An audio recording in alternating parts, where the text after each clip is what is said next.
Okay, here we are, back at the Krishna book, chapter 2. We finished the first chapter, which is called the Advent of Lord Krishna. And this chapter, chapter 2, is called Prayers by the Demigods for Krishna in the Womb. In the womb. That's not room, it's womb. Just to clarify that. Prayers to Lord Krishna. Speech impediment? In the room. In the womb. No, the womb. Of course, this is serious topics, of course, but Krishna consciousness does have a sense of making you feel joyful and sometimes a little playful. So, prayers by the demigods for Lord Krishna in the womb. King Kamsa not only occupied the kingdoms of the Yadu, Bhoja, and Andaka dynasties and the kingdom of Surasena, but he also made alliances with all the other demoniac kings as follows. A lot of demon kings: Pralamba, the demon Baka, demon Chanura, demon Chunabhakta, demon Agasura, demon Mustika, demon Arista, demon Dvidvid, demon Putana, demon Keshi, and demon Denuka. At that time, Jarasandha was the king of the Magadha province, known presently as Bihar state. Thus, by his diplomatic policy, Kamsa consolidated the most powerful kingdom of his time under the protection of Jarasandha. He made further alliances with such kings as Banasura and Bomasura until he was the strongest. And then he began to behave most inimically towards the Yadu dynasty, into which Krishna was to take his birth. Being harassed by Kamsa, the kings of the Yadu, Bhoja, and Andaka dynasty began to take shelter in different states, such as the state of the Kurus and the state of the Panchalas, and the states known as Kekaya, Shelva, Vidarbha, Nishada, Videha, and Koshala. Kamsa broke the solidarity of the Yadu kingdom as well as the Bhoja and Andaka. And he made his position the most solid within the vast tract of land known at this time as Bharatvarsha. That's India. When Kamsa killed the 6 babies of Devaki and Vasudeva one after another, many friends and relatives of Kamsa approached him and requested him to discontinue this heinous activity, but all of them became worshippers of Kamsa. When Devaki became pregnant for the 7th time, a plenary expansion of Krishna known as Ananta appeared within her womb. Devaki was overwhelmed both with jubilation and lamentation. She was joyful, for she could understand that Lord Vishnu had taken shelter within her womb, but at the same time she was sorry that as soon as her child would come out, Kamsa would kill him. At that time, the Supreme Personality of Godhead, Krishna, being compassionate upon the fearful condition of the Yadus due to the atrocities committed by Kamsa, ordered the appearance of his Yogamaya, or his internal potency. Krishna is the Lord of the universe, but he is especially the Lord of the Yadu dynasty. This Yogamaya is the principal potency of the personality of Godhead. In the Vedas it is stated that the Lord, the Supreme Personality of Godhead, has multi-potencies. Parasya Shaktir Vividhayava Shruyate. All the different potencies are acting externally and internally, and Yogamaya is the chief of all potencies. He ordered the appearance of Yogamaya in the land of Vrajabhumi in Vrindavan, which is always decorated and full with beautiful cows. In Vrindavan, Rohini, one of the wives of Vasudeva, was residing at the house of King Nanda and Queen Yashoda. Not only Rohini, but many others in the Yadu dynasty were scattered all over the country due to their fear of the atrocities of Kamsa. Some of them were even living in the caves in the mountains. The Lord thus informed Yoga Maya, quote, Under the imprisonment of Kamsa are Devaki and Vasudeva, and at the present moment my plenary expansion, Shesha, is within the womb of Devaki. You can arrange the transfer of Shesha from the womb of Devaki to the womb of Rohini, and after this arrangement I am personally going to appear in the womb of Devaki with my full potencies. And then I shall appear as the son of Devaki and Vasudeva, and you shall appear as the daughter of Nanda and Jasoda in Vrindavan. Since you will appear as my contemporary sister, people within the world will worship you with all kinds of valuable presentations, incense and candles and flowers and offerings of sacrifice. You shall quickly satisfy their desires for sense gratification.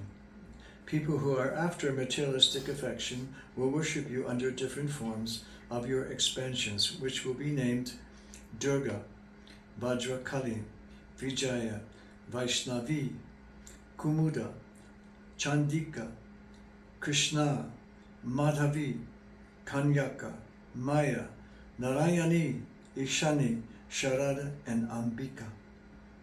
Krishna and Yogamaya appeared as brother and sister, the Supreme Powerful and the Supreme Power. Although there is no clear distinction between the powerful and the power, power is always subordinate to the powerful. Those who are materialistic are worshippers of the power, but those who are transcendentalists are worshippers of the powerful. Krishna is the Supreme Powerful, and Durga is the Supreme Power within this material world. Actually, people in the Vedic culture worship both the powerful and the power. There are many hundreds and thousands of temples of Vishnu and Devi, and sometimes they are worshipped simultaneously. The worshipper of the power, Durga, and the external energy of Krishna may achieve all kinds of material success very easily, but anyone who wants to be elevated transcendently must engage in worshipping the powerful in Krishna consciousness. Oh, yeah, really amazing writing. The Lord also declared to Yogamaya that his plenary expansion, Ananta Shesha, was in the womb of Devaki.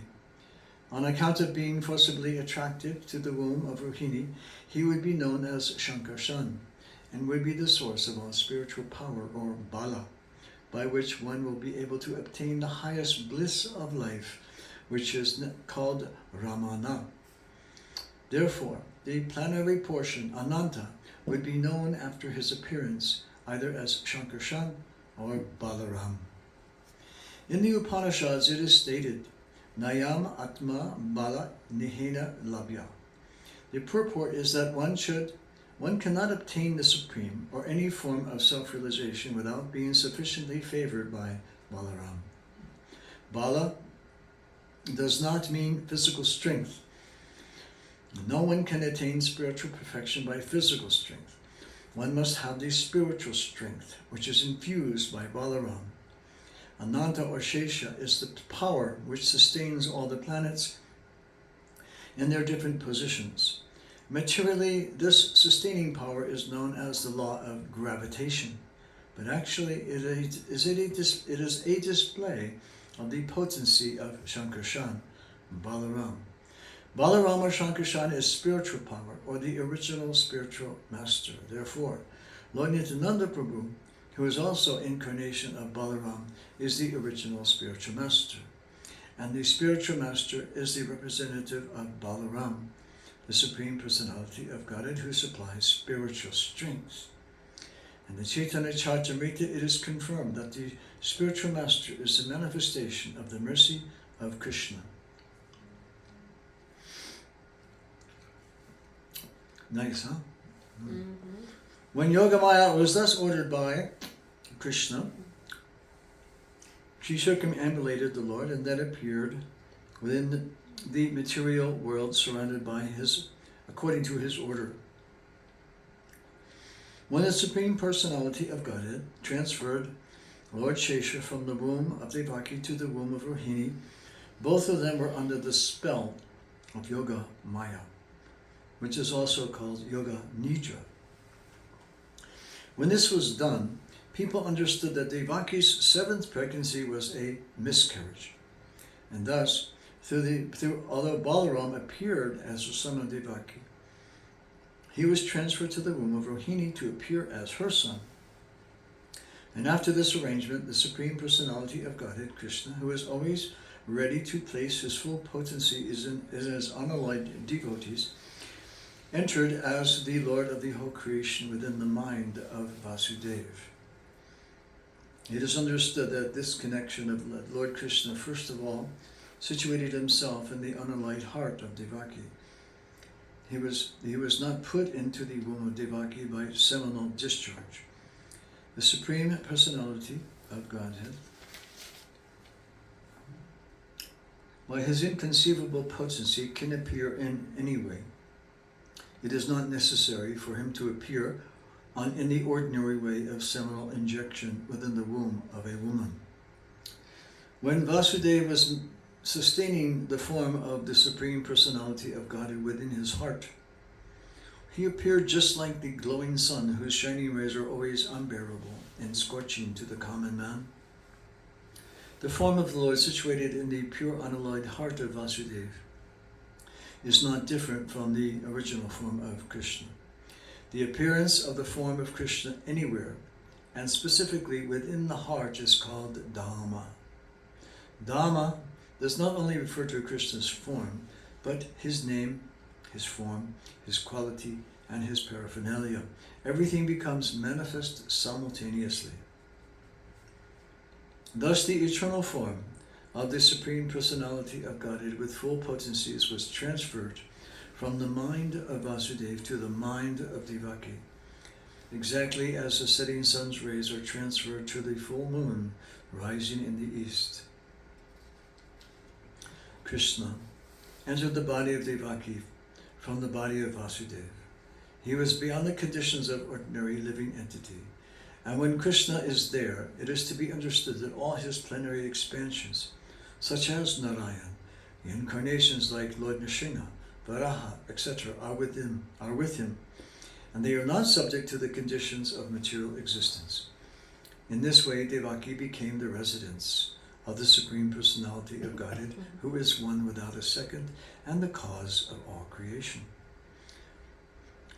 Devaki became the residence of the Absolute Truth, but because she was within the home of Kamsa, she looked just like suppressed fire or like misused education. When fire is covered by the walls of a pot, it is kept in a jug. The illuminating rays of the fire cannot be very much appreciated. Similarly, misused knowledge, which does not benefit the people in general, is not very much appreciated. So Devaki was kept within the prison walls of Kamsa's palace, and no one could see her transcendental beauty, which resulted from her conceiving the Supreme Personality of Godhead. Kamsa, however, saw the transcendental beauty of his sister Devaki, and he concluded that the Supreme Personality of Godhead has taken shelter in her womb. She had never before looked so wonderfully beautiful. He could distinctly understand that there was something wonderful within the womb of Devaki. In this way, Kamsa became perturbed. He was sure that the Supreme Personality of Godhead would kill him in the future, and that he has now come. Kamsa began to think, quote, "What is to be done with this Devaki? Surely she has Vishnu or Krishna within her womb, so it is certain that Krishna has come to execute the mission of the demigods. And even if I immediately kill Devaki, his mission cannot be frustrated." Kamsa knew very well that no one can frustrate the purpose of Vishnu. Any intelligent man can understand that the laws of God cannot be violated. His purpose will be served in spite of all impediments offered by the demons. Kamsa thought, quote, "If I kill Devaki at this moment, Vishnu will enforce his supreme will even more vehemently. And if to kill Devaki just now would be the most abominable act. No one desires to kill his reputation, even in an awkward situation. If I kill Devaki now, my reputation will be spoiled. Devaki is a woman, and she is under my shelter. She's pregnant, and if I kill her immediately, all my reputation and the result of pious activities and duration of life will be finished. He also deliberated.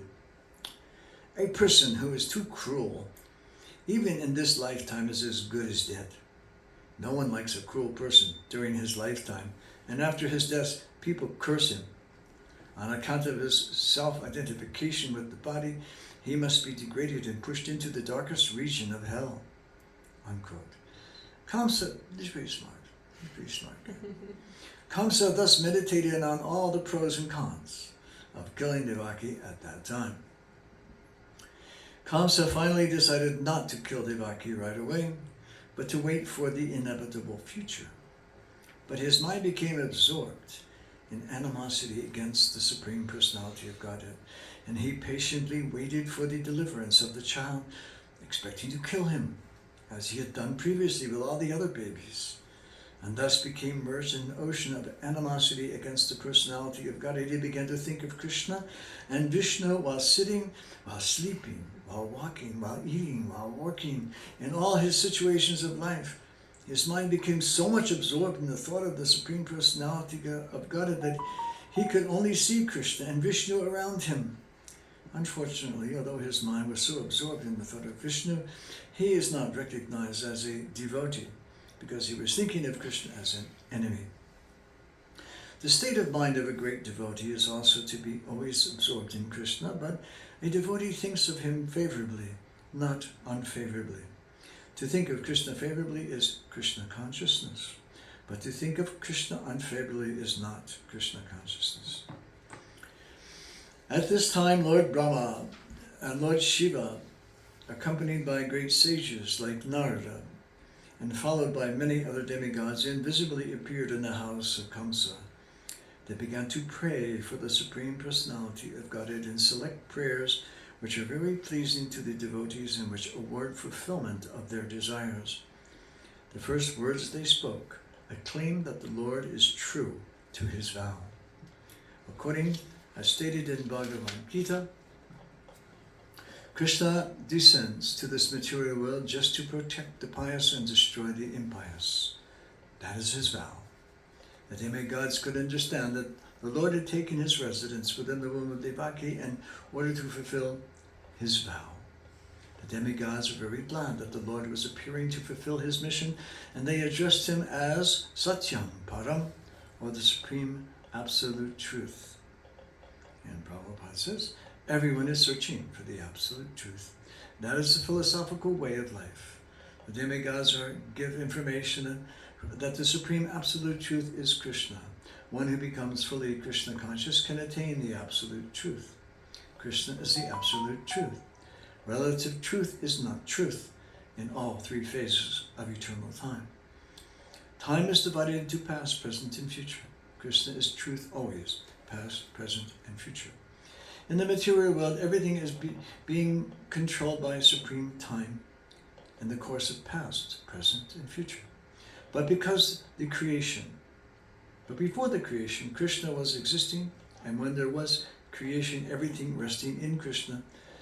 And when this creation is finished, Krishna will remain. Therefore, he is the absolute truth in all circumstances.